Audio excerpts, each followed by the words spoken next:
Hi Megan, how was your spring break? It was fantastic. How was yours? It was much needed. What did you do over the week? I was just rotting in bed all day. Doing what? Scrolling on TikTok. Megan, we've talked about this. Your TikTok addiction is getting out of hand. What? My screen time was only like 23 hours. For the whole week? No, per day. What? Hey, at least I'm updated on all the TikTok trends. Is that why you're dressed like that? I'm just up with the trends. What is that trend? It looks questionable. No, it's educational. Okay, that's enough out of you. Let's start the show. I'm Megan. And I'm Andrea. And this is Sheu 27.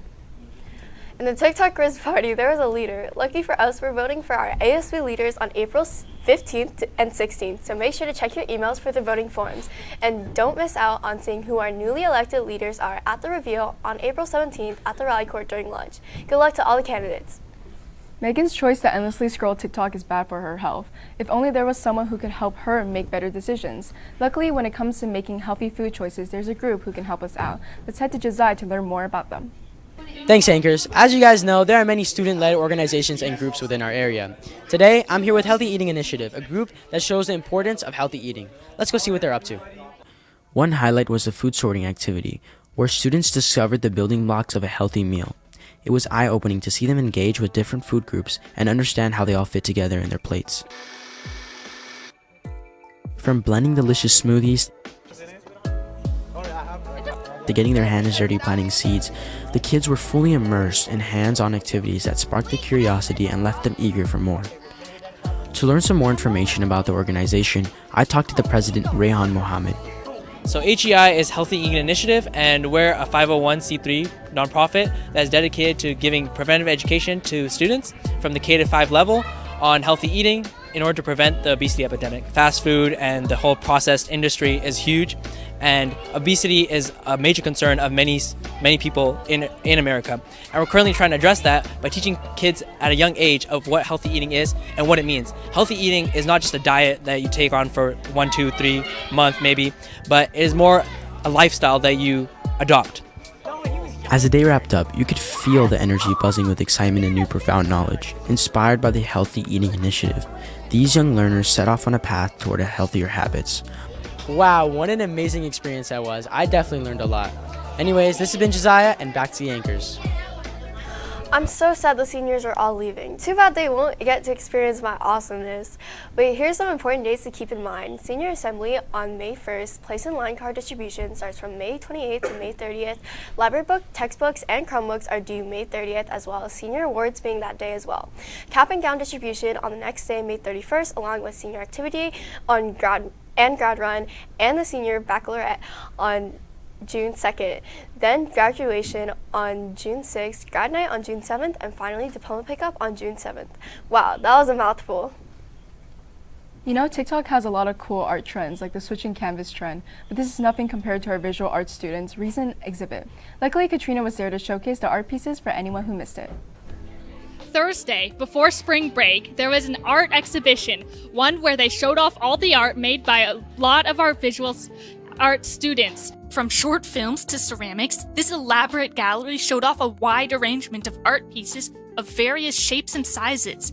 There were even awards given out to several artists. We asked one of the winners of Best in Show to describe her art. It's a depiction kind of the circle of life, with the bones being death and the cookbook and the video symbolizing like food and nurture, so like sustenance of life. A lot of work goes into making this whole event happen, so we asked the art honors teacher how she felt about it.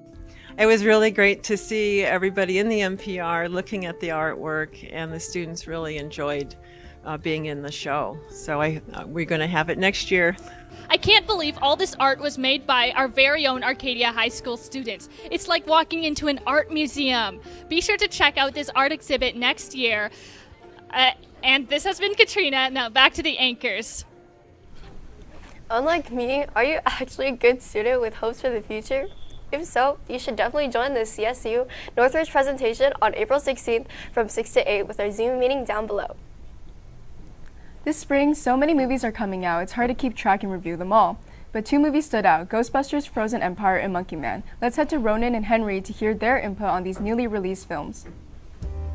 Ronan, Why do we only review one movie at a time? Why not two? Well, I don't know about you, Henry, but I feel like we need to be giving these things our undivided attention, right? If you could do 2 movies, you don't have enough time. You know, you could still do what you just said, just break it up and provide the highlights. I guess, but I still want to talk about Monkey Man. You know, I guess I can talk about that and you just choose whatever you want to talk about. Okay, fine. Fine with me. I'll pick Ghostbusters Frozen Empire. I thought Monkey Man was pretty good. Clearly a passion project for Dev Patel, who wrote, directed, produced, and starred in the movie, and I found it to be very likable. You know, the action is really visceral and raw, and there's a real impact to a lot of the violence. Unfortunately, aside from the action, the story, I thought it kind of dragged a little in the middle, you know. Overall, I still thought it was a pretty good time, and I'm really curious to see what's next for Dev Patel. From me, I'm gonna give Monkey Man 3 monkeys out of 5. Oh, hold on. My PKE meter is detecting extreme levels of lame. Okay. I initially thought Ghostbusters Frozen Empire was just another film to pump out for some quick cash, which it kind of was, but halfway through, I was convinced otherwise. Film was better than expected, with McKenna Grace and her top-notch acting hitting home constantly. But if I were to give a complaint, I'd say that I'd love to see more of a role from Finn Wolfhard, as he seemed like a side character rather than a part of the Spengler family. But other than that, I believe the movie was better than expected and perfect for the fan, giving it a 3 Slimers out of 5. This has been Ronan. And this has been Henry. Back to the anchors at the studio. I've been scrolling on TikTok the whole weekend and I've watched so many ads about the LA Spring Fair. It looks really fun with different foods, rides, and activities. So make sure to go check it out starting today to April 21st at the La Prada Event Plaza in South Almani. Spring is in full bloom. I hear Katie and Amanda are going to start their very own TikTok trend. I wonder what's ticking in their minds. Let's head to them for Craft Corner Spring Edition. Hi everyone, I'm Amanda and I'm Katie, and today we're going to be making some cute spring pom-pom flower bookmarks. First material you'll need are pom-poms and some popsicle sticks, and you can get all this from the Dollar Tree. And you can also use a glue gun or any type of glue to glue the pom-poms together. Okay, so first we're going to grab a popsicle stick, and you'll also get your pom-poms ready. So what we're going to do, we're going to take 2 green ones for the stems or the leaves, 1 for the middle, and then you grab 6 pom-poms of any color for the petals around the middle. So what I like to do is put glue on the petal, and then I attach it to the middle part. So now we have our completed flowers, and now it's the time to glue them on our popsicle sticks. And for our petals or the leaves for the stems, we use 2 green pom-poms. I just glue just a little line below the flower, and I connect under here. And this is optional, but you can grab any marker and draw a face in the middle, and it just makes it cute and make them funny.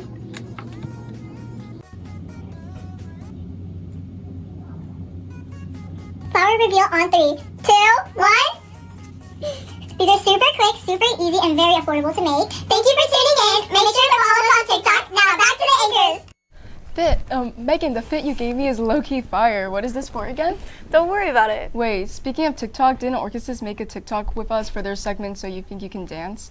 Oh yeah, I watched you dance, Andrea. It was pretty bad. Stop, that's enough. Well, maybe this fit can make you dance better.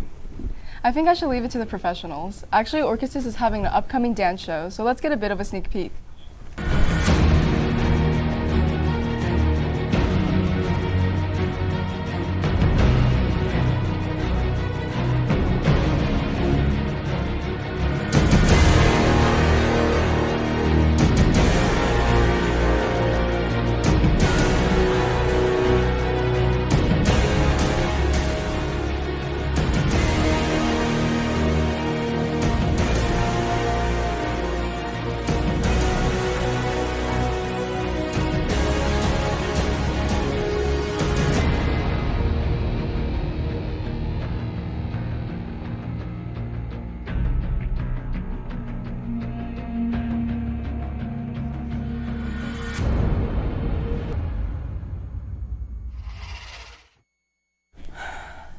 Dance is so hard, but they make it look so easy. Wait, I actually have a finishing touch for you. What are you making me cosplay as? Nothing. You just look super dapper right now. Dapper? Look, Kiley looks dapper too. Wait, why is she also in a suit? Megan's For You page is also mine, I guess. Don't worry about it, Andrea. Just let Kylie swiftly go into our exciting sports recap. Thanks, Megan. Like our party here, there's been a lot of hype around our sports teams this week. We'll be going over badminton, baseball, softball, boys volleyball, swim, tennis, and last but not least, track and field. Speaking of track and field, we have an exclusive interview with a few members from our track and field who participated in the Arcadia Invitational, so make sure to stick around to see that. To start us off, let's head to Vaughn, who's covering our boys volleyball game. Thanks, Kiley. Arcadia hosted a volleyball game this Tuesday against Burbank and this Thursday against Glendale. Let's take a look at how Arcadia smashed the competition and set themselves up for victory. In two thrilling volleyball showdowns, Arcadia clashed against Burbank and Glendale with fierce determination. The matches were marked by intense rallies and strategic plays, keeping spectators on the edge of their seats. Ultimately, Apache's cohesive teamwork and precise execution secured them a victory with a score of 3-0 against Burroughs on Tuesday. On Thursday, once again, the Apaches were victorious over Glendale, ending the game with a score of 3-0. Our Apaches did a great job this week. We wish them the same success right back here on Friday. That's been volleyball for the week. Back to you, Kylie. Volleyball is doing great as always, and as a matter of fact, they are on top, being first in the Pacific League. Speaking of being on top, we had top-level athletes from all around attending our Arcadia Track and Field Invitational over the break. We go to Brianna, who's recapping this milestone of an event for us. Thanks, Kylie. This past weekend, Arcadia High School hosted its 56th annual Arcadia Invitational, one of the most prestigious and highly competitive high school track and field meets in the country. With over 4,000 athletes flying into Arcadia to compete, we knew the field of the competition was going to be good. The Boys Invitational 3200 was one of the deepest races in the history of Arcadia, with Daniel Simmons taking home the win with a winning time of 8:34 and leading 36 other boys into breaking the 9-minute barrier. Additionally, junior from Ventura, Sadie Inglehart, ran an impressive 4:32 1600, breaking the National High School Federation national record. From Arcadia High School, we had a total of 10 athletes competing in a combination of sprints, distances, and field events. A huge congratulations to all these athletes for having amazing performances. If you missed out on any field events, check out Apache News as we provide live coverage of all events. This has been Brianna, and now back to Kylie in the studio. Thanks, Bri. The Invitational is a major event at our school, and luckily we have some major players who are from our school here with us, live in studio. Here we have Emma Samvilian and Layla Roslin. Layla actually had a signing earlier this week, so let's start with us. A question for both of you guys. How did it feel to compete in the Arcadia Invitational? Well, before I compete in the Arcadia Invitational, I prepared myself mentally and make sure I could be prepared. And before the Stanford invite, I came back with an injury, so I had to recover fast so I can come back and compete well. Preparation was definitely stressful, but I just felt so honored and really cool to be able to be a part of it, and just really proud of myself and how far I came this season. Nice. So Layla, you ran the 400-meter open and 300-meter hurdle. How was that? So before my race, I knew I had to start out strong and compete my 400 before my 300 hurdle race. And around the beginning of my 400-meter race, I started off strong and tried to maintain my pace. But then I got kind of worried around the 300 mark, when everybody started passing me. So then I had to push and try to finish at least top 3. And I was kind of shocked after after completing my goal. And Emma, you competed in the invitational segment of the pole vault and discus. How did that feel? Just competing in the invite in general has been so cool, and to be able to do it a second year has just been amazing. To do 2 events was a bit stressful. The timing wasn't exactly perfect, so I had to run around again. But just, it felt so cool, and it felt really nice to be able to compete against people at the highest level, especially in the invitational pole vault section. I mean, I was competing with the national leader, and I just feel so honored. It was really great. Thank you so much, guys. You guys did awesome at this past weekend, and I look forward to seeing your future achievements. Now, our track and field athletes weren't the only ones who achieved great things this week. Let's go over the rest of the scores for this week. On Monday, our badminton team won against Diamond Bar, winning with a score of 15-6. Boys volleyball competed against Glendale, winning 3-0. On Tuesday, baseball faced Glendale, finishing with a score of 6-1. Boys tennis was at Hoover, beating them with a score of 16-2.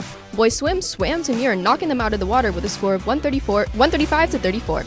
On Wednesday, badminton won against Alhambra with a score of 19-2. Boys tennis went to Los Osos and won a score with 12-6. On Thursday, boys tennis faced Pasadena, winning 16-2. Last but not least, softball played Glendale, finishing with a score of This has been Sports, now handing it back to our trendy anchors. So, when are you going to tell me why I'm dressed like a little boy? Well, I wanted to dress like Turkish Kondel Dingle, and I've been seeing all over TikTok that he's with the group leader. What's a group leader? What you're dressed as? What? I just didn't want to be left out, so I asked Kiley to dress with me, but I also wanted you to join us. You could have just updated me on the TikTok lore. I will now. So basically... Okay. Wait. We need to end the show first. Wait, you're right. I'll tell you later. Anyways, make sure to follow our social medias down below, especially TikTok. This has been Megan. And Andrea. Bye!